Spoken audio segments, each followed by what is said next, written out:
Bukan kita menekan, tetapi kemauan dari pemain itu luar biasa. Itulah saya apresiasi. Nah, inilah fighting spirit yang saya mau bentuk gitu, bahwa tim nasional Indonesia ini mesti punya karakter, mesti punya mental, mesti punya pola bermain gitu, ya. Mesti punya visi berjuang. Ya, kalau enggak ya jangan masuk tim nasional. Buktikan baru ada bonus. Kita lihat dulu, tapi jangan apa-apa bonus, taunya lemes di pertandingan pertama. Kalau masalah kritik, masalahnya saya terima ya, karena saya juga sampaikan ke pemain, biar pelatih aja ya, biar pelatih aja yang dikritik, biar tim pelatih aja yang menerima itu. Kalau pemain jangan, karena kita memberikan kesempatan buat mereka ini usia 17 ya, inilah masa depan sepak bola kita. Jangan ganggu mereka, biar mereka belajar, biar mereka menempa, terutama harus mengerti bagaimana sepak bola yang benar, bagaimana bermain bola yang baik.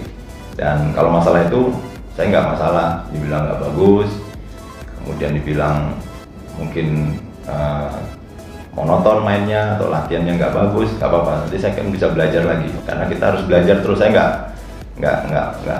nggak sempurna, karena saya harus belajar, apalagi ini juga eventnya Piala Dunia. Orang bisa meragukan, yang penting saya kerja sesuai dengan kemampuan saya, memberikan yang terbaik. Soal itu tetap saya terima, karena seperti itu saya nggak ada pernah sakit hati, apalagi apa ya, baperan ya, ada orang bilang baperan, nggak, tanya Iqbal nih, saya nggak pernah terpengaruh dengan hal-hal itu. Yang paling penting itu masukan buat saya perbaikin tim.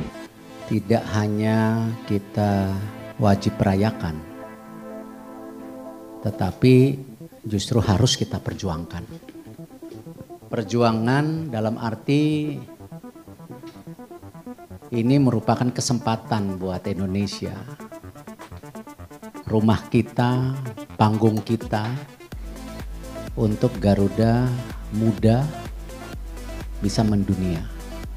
Di mana tim U17 kita yang ditangani di Bima Sakti itu kalah dengan 0-1 menghadapi tamunya, runner up Piala Asia ya, Korea Selatan. Karena kalau melihat dari pertandingan, memang sejak di babak pertama kita mendapatkan tekanan yang luar biasa.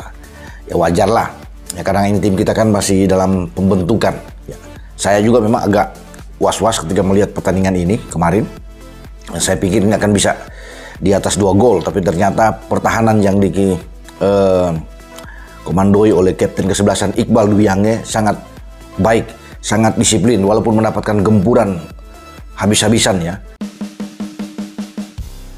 Ini tidak bisa dibiarkan terus-terusan. Kita harus segera berbenah.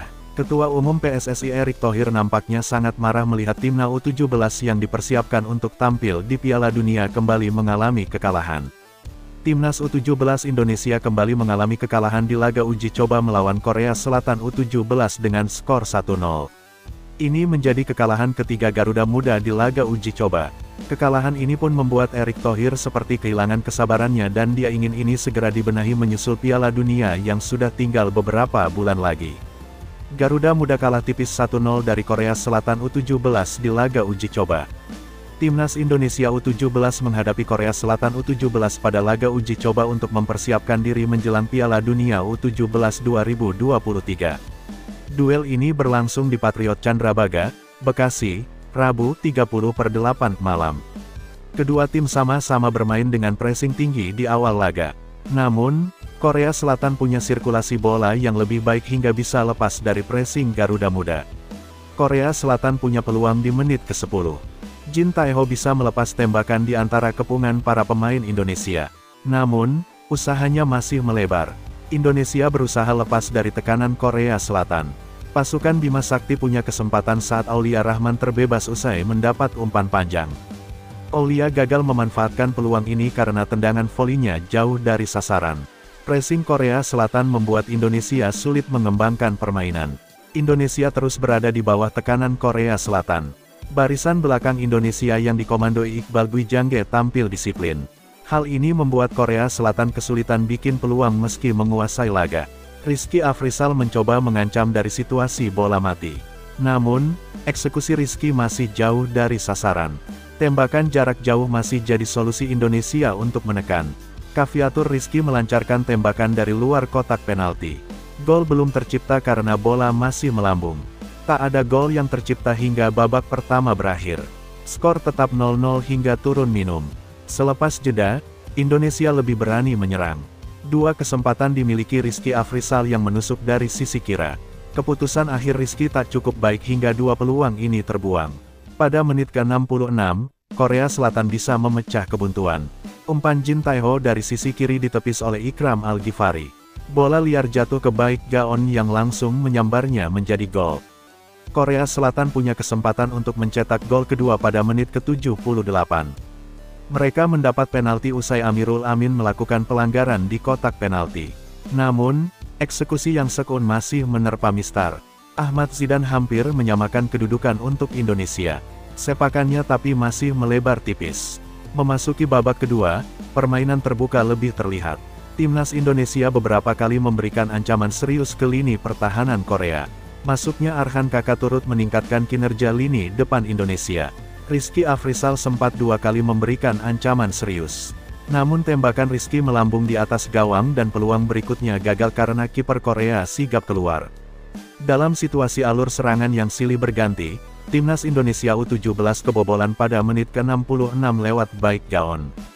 Gol ini tak lepas dari kesalahan antisipasi kiper Indonesia, Ikram Al-Ghifari saat coba memotong umpan silang turut memudahkan Gaon mencetak gol. Bola yang dipotong oleh Ikram malah jatuh di kaki Gaon yang menunggu di muka gawang. Gaon lalu tanap kesulitan menceploskan bola ke gawang yang terbuka lebar. Korea kemudian punya peluang menggandakan keunggulan di menit ke-79 lewat eksekusi penalti. Namun Lee Jae-hwan yang bertindak sebagai eksekutor gagal melaksanakan tugasnya. Tembakan Lee Jae-hwan membentur Mistar dan mengenai tubuh Ikram Al-Ghifari lalu bisa diamankan oleh lini belakang Indonesia. Timnas Indonesia U17 lalu memberikan ancaman serius di menit ke-81. Ahmad Zidane Ar-Rashid melepaskan tembakan dari luar kotak penalti. Namun tendangan Zidane hanya menerpa sisi luar jaring gawang Korea. Timnas Indonesia U17 terus berusaha mencari gol penyama kedudukan namun skor 1-0 untuk Korea bertahan hingga laga usai. Pelatih Timnas Indonesia, Shin Tae-yong, meminta masyarakat mendukung penuh Timnas Indonesia U17 yang akan berlaga di Piala Dunia U17 2023 pada tanggal 10 November sampai tanggal 2 Desember tahun 2023. Permintaan itu diucapkan Shin Tae-yong usai menyaksikan laga uji coba Timnas Indonesia U17 versus Korea Selatan di Stadion Patriot Candrabaga, Bekasi, pada Rabu 30/8 malam WIB. Dalam pertandingan tersebut, Timnas Indonesia U17 takluk 0-1. Gol semata wayang Korea Selatan dicetak oleh Baek Gaon pada menit ke-65. Meski kalah, Shin Tae-yong melihat para pemain Timnas Indonesia U17 sudah tampil habis-habisan dalam pertandingan tersebut. Oleh karenanya, ia memohon support untuk Iqbal Gwijangge dan kawan-kawan.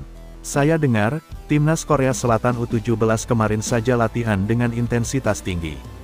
Saya juga melihat Timnas Indonesia U17 tadi bekerja keras walaupun ada beberapa hal yang harus diperbaiki, ujar Shin Tae-yong.